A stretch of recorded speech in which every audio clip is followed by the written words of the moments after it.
Hello, everyone. This is Omni Talk Retail. I'm Chris Walton. And I'm Ann Mazinga. And we are coming to you live once again from the Mirakl Summit in Brookfield Place in New York City. And we've got a fabulous guest with us today. Yes. It's a marketplace seller, I believe. That's correct. Our first one of the day. And I'm proud to introduce to you Max Tepper, the Senior Brand Manager at The Sack. Max, thanks for joining us. Thank you all for having me. Appreciate it. Tell our audience who might not be familiar yet about the company The Sack and what you sell.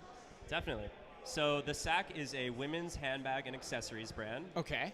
We were founded in 1989, so we've been around for quite a few years.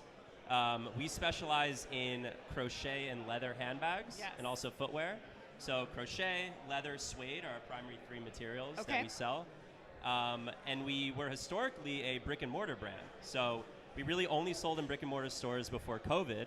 But I think this is going to be a similar story to a lot of other brands, maybe brands that you've interviewed or will interview. Right. When COVID hit, our orders were canceled, stores were closing down, but we still had a great product and a great business, and we had to figure out how to keep it alive. So that's when we transitioned into e-commerce. So we started by investing a lot of money into our D2C website and then Amazon.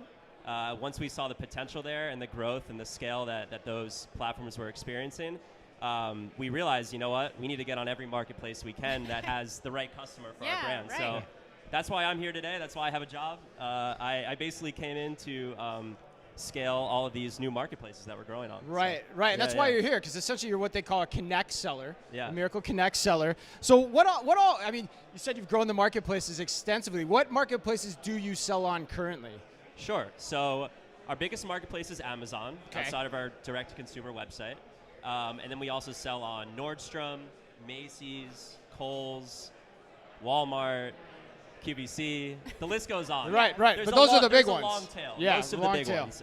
But for my job personally, I've had the pleasure of leading our launch on Nordstrom, and that's been really instrumental in our growth plan for the next year and beyond at the Sack. So nice. Their customer really aligns with our brand and our products. So, Max, you've been in the industry for a while now. What would you say is the challenge that Mirakl has helped you solve at the Sack and that you can see the potential for other brands? Sure, I can definitely speak to that. So I think Mirakl has really helped us basically grow a lot of marketplaces at the same time at scale. So having everything integrated into one kind of simple API is really, really helpful. Of course, it's also on the marketplaces themselves to have a good back end, have a clean catalog system that makes updating and publishing listings easier.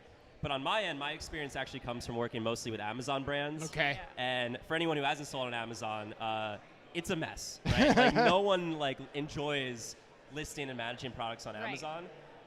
Even though the dollars are there, the demand is there, it's kind of a no-brainer. Yeah. But it's so complicated and so messy. So like a lot of grunt work? So much grunt work and error checking and not having the resolutions that you want to come to.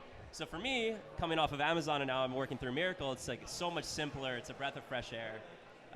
And it just makes managing multiple listings, prices across marketplaces just so much easier. Kind of like streamlines everything into one platform. That makes sense. So Max, how's your marketplace strategy impacted your growth? Like, have you been able to scale growth exponentially because of it?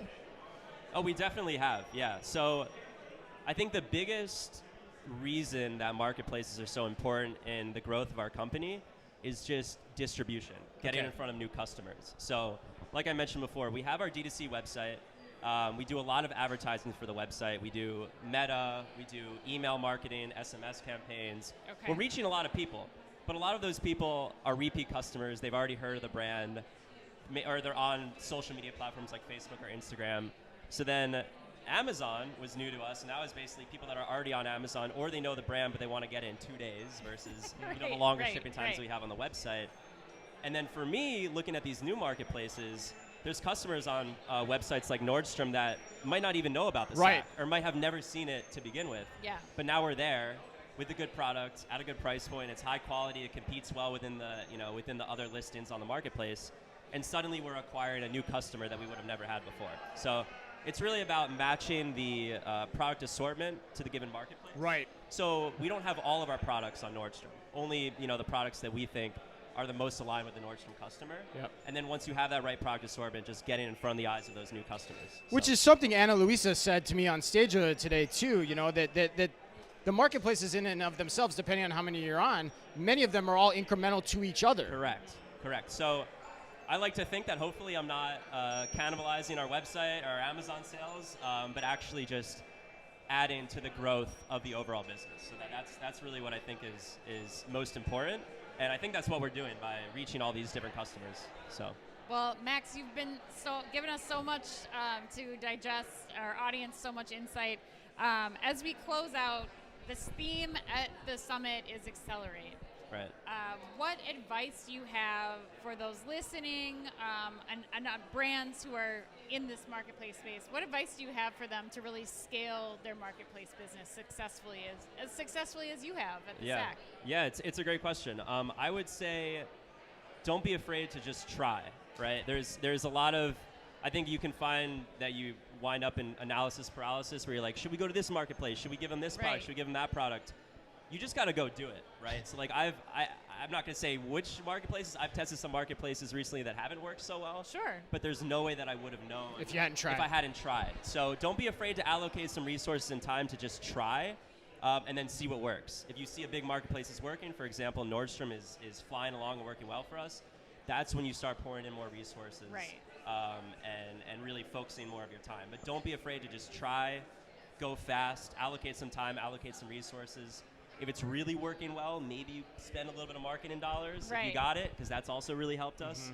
But basically just go fast. There's always going to be errors. There's always going to be things to work through, but just give it a try. See if it works. And simpler when you're working off of one platform that's able to help you test this without correct. a lot of the That's because I still do manage some platforms off of Mirakl. Right. Yeah. And having like that platform, bouncing back and forth, it can get a little bit confusing and tiring. So.